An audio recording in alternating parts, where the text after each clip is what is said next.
Sha-na-na-na-na-na. Ka-na-na.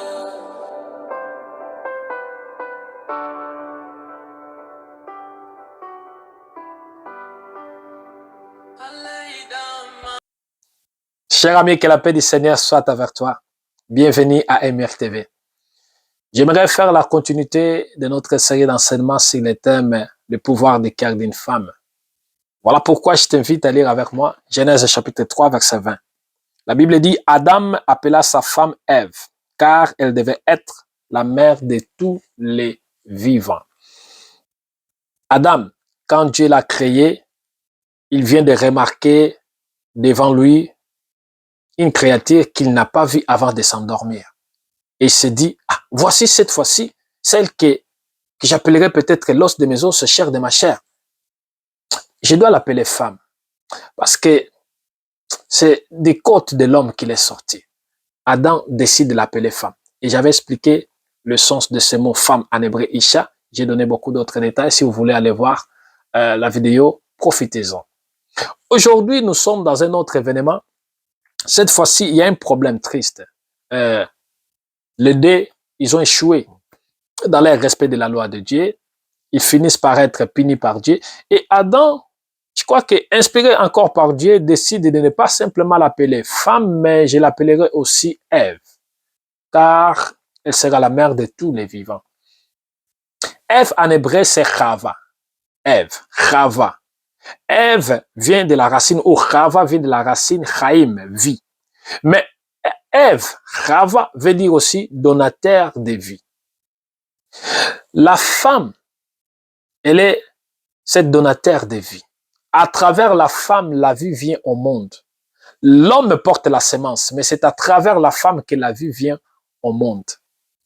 Et on remarque que quand Dieu avait créé l'homme et la femme, comme je disais la fois passée, il y avait la différence des mots. Pour l'homme, c'était façonner. Yatsar, Dieu a façonné, c'est-à-dire donner une forme à quelque chose qui n'a pas de forme, pour devenir quelque chose qu'on peut détecter ou qu'on peut identifier. Mais quand on arrive au moment de la femme, c'est Bana qui sort. Dieu utilise le mot Bana.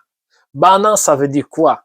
C'est-à-dire bâtir. Bana, c'est assurer une suite. Bana, c'est former une famille. C'est-à-dire, quand Dieu va finir de donner la forme à cette masse d'argile qui n'avait pas de forme pour donner cette personne Adam, Dieu décide à son tour de prendre la côte d'Adam pour maintenant faire quelque chose d'autre. Et cette fois-ci, il voulait bâtir la vie d'Adam.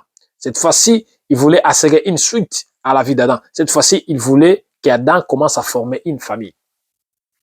Alors, quand Adam va donner ce mot, Chava, à sa femme, Adam est en train de dire, il est temps que je forme une famille. Il est temps que je ne reste pas simplement moi et elle. Il est temps qu'on accomplisse ce que Dieu avait dit, remplissez la terre. Donc, Ève, donateur de vie. Mais je voulais souligner quelque chose à une femme. Parce que la majorité des femmes, malheureusement, pensent qu'être femme dans la vie des couples, c'est juste pour accoucher, c'est juste pour avoir des enfants. Je vais me marier pour donner des enfants. Je vais me marier pour avoir des enfants. Il y a même des femmes qui ils pensent que pour garder leur vie de couple, il faut donner des enfants à l'homme. Nous le voyons même dans la Bible, l'histoire de ces deux sœurs, Rachel et Léa, concurrence de donner des enfants à Jacob pour savoir qui reste avec lui ou qui il aimera de plus. Ne commets jamais cette erreur de penser qu'à force de donner beaucoup d'enfants à cet homme, il restera. Voire même, ça va lui permettre de partir au plus vite possible. Ne tombe pas enceinte pour plaire à ton mari. Ne tombe pas enceinte pour plaire à ton entourage. Ne tombe pas enceinte pour plaire à tes caprices. Sache-le que c'est une grande responsabilité. Et surtout, quand tu tombes enceinte, une des choses que je vais te conseiller, consulte Dieu. Rebecca l'avait fait. Consulte Dieu pour savoir qui est l'enfant que je porte. Qu'il sera selon toi, Dieu. Et dès que Dieu va te révéler qui sera cet enfant, là-bas, tu joues maintenant les restes des rôles de Chava. tu n'es pas simplement donateur de vie, mais Rava veut dire déclarer, Rava veut dire révéler, Rava veut dire montrer, Rava veut dire rencontrer, pointer. C'est-à-dire, dès que tu tombes enceinte, tu sais que tu vas bientôt donner vie, mais commence à déclarer déjà à cet enfant, à cette vie nouvelle qui arrive au monde. Commence à lui déclarer. Déclarer quoi? Commence à lui déclarer ce que Dieu t'a révélé. Tu es ça. Tu vas être ça. Commence à lui déclarer des paroles. Déclare aussi des paroles que tu voudras. Déclare-les. Tu es un enfant heureux. Tu dois être ça. Maman t'aime. Déclare des paroles. Et je vous dis la vérité, mes bien-aimés, c'est très important. C'est très, très important de faire ça. Je vous parle avec des expériences personnelles. Déclarer des paroles à l'enfant. Femme enceinte, prends tes deux mains, commence à parler à ton enfant. S'il faut chanter, chante des louanges à ton enfant. C'est très important. Tu es en train de les communiquer, les mondes spirituels. Bien sûr, elle est déjà spirituelle, mais tu les communiques ce que tu connais, ce que Dieu t'a révélé. Et non seulement, apprends aussi quand cet enfant viendra au monde, lui montrer les chemins de la croix, lui montrer les chemins de la vie, lui montrer les chemins de l'éternité, lui montrer Jésus-Christ. Pas simplement, apprends aussi à lui rencontrer.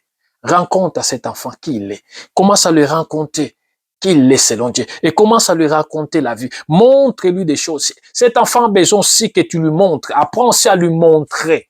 Parce que rencontrer, c'est bien, mais montrer, c'est une autre chose. Montrer, c'est de faire des choses pour qu'il imite ce que tu es en train de faire. Voilà pourquoi c'est très important. Je parle à une femme, à un homme, à un couple. Apprenez à être des modèles. Car dans 100% des choses que nos enfants apprennent de nous, 80%, je peux dire même, ça peut être même 90% de ce que l'enfant garde, c'est ce qu'il voit. Le reste, c'est ce qu'il attend. Mais la majorité que l'enfant garde, c'est ce qu'il voit. Alors, montrez-lui par vos actes le Christ. Montrez-lui par vos actes la foi sincère. Montrez-lui par vos actes. Cet enfant dans les futurs sera un enfant béni. Je vous donne un exemple. 1 Timothée chapitre 1, verset 5. La Bible dit, « Je garde en effet les souvenirs de la foi sincère qui est en toi. Elle a d'abord habité ta grand-mère Loïs et ta mère Eunice. Et je suis persuadé qu'elle habite aussi en toi. » Ici, l'apôtre Paul est en train de parler à son fils de la foi, Timothée. Il est en train de louer sa foi, mais sur la base de Rava, sur la base des donateurs de vie, sur la base de celles qui l'ont déclaré des choses, sur la base de ceux qui l'ont montré les chemins de la croix, sur la base de ceux qui l'ont rencontré la parole. C'est-à-dire, Timothée a grandi au milieu de deux femmes qui l'ont fait un grand travail. Car chaque femme avait compris les rôles de Rava. Tu n'es pas simplement donateur de vie. Tu dois déclarer, tu dois révéler, tu dois montrer, tu dois pointer, tu dois aussi raconter. Alors, j'aimerais dire à une femme qui a déjà des enfants, si tu n'as pas fait ça, commence à le faire. J'aimerais dire à une femme qui n'a pas encore des enfants, apprends à mettre ça en action les jours que le Seigneur va te permettre, que dans ton utérus commence à se former un être vivant. Pense à cela et à la prochaine. Que Dieu vous garde.